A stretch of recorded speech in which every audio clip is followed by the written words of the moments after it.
Hello again and welcome back to From the Couch with Healing Journey Counseling.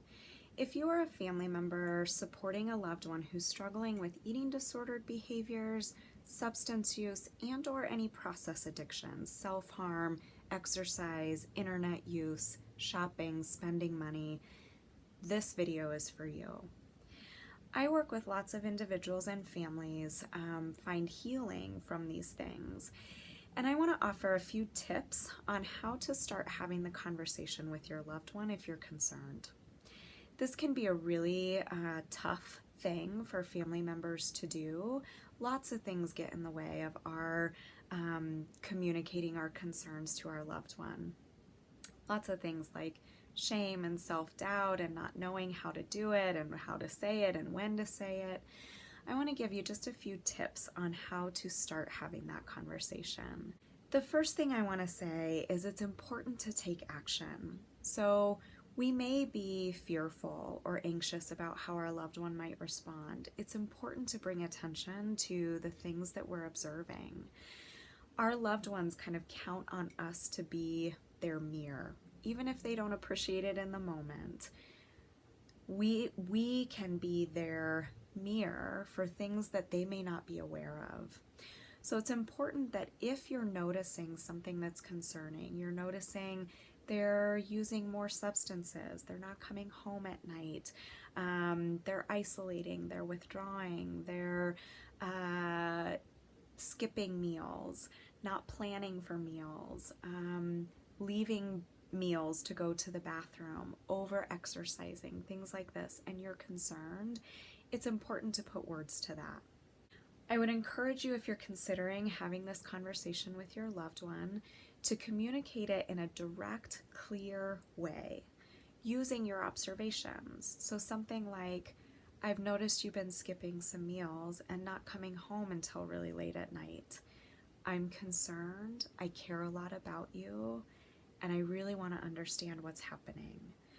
So those three elements of that, bringing the conversation to your loved one, to express your concern by noting the observations, the observable behavior that you're noticing, expressing care and concern so your loved one knows that this is coming from a heart-centered place. And the third is to communicate to them that you really do want to understand what's happening. The second piece, so the first piece is to take action. Take action. Communicate your concerns clearly and directly.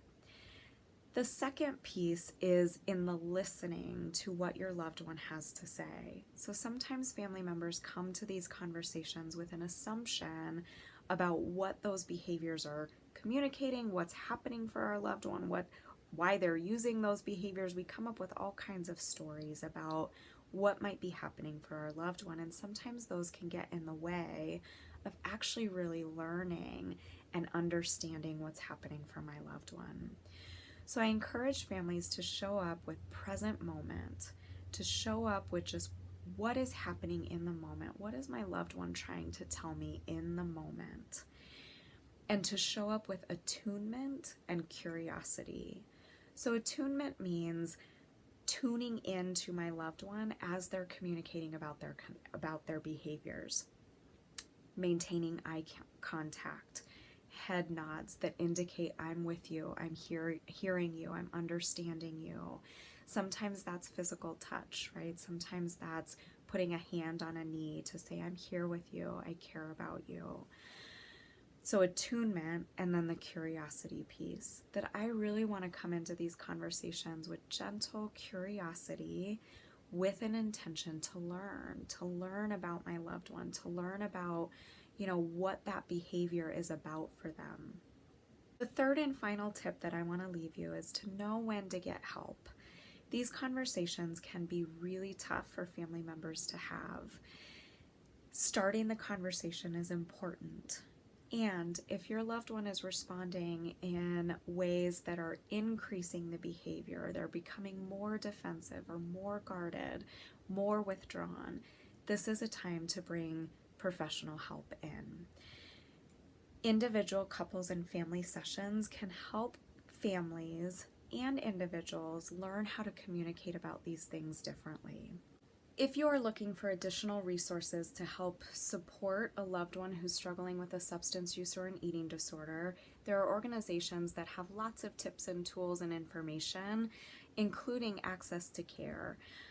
SAMHSA is a substance abuse mental health organization that offers lots of education and tips and tools on how to support a loved one struggling with a substance use disorder. SAMHSA.gov, SAMHSA.gov is where you'll find information on that. And you can find information about eating disorders and tips and tools and access to care at the National Eating Disorder Association, nationaleatingdisorders.org. If you're interested in initiating some family therapy through Healing Journey Counseling, you can visit me at Healing Journey Counseling, www.ajourneytowardhealing.com.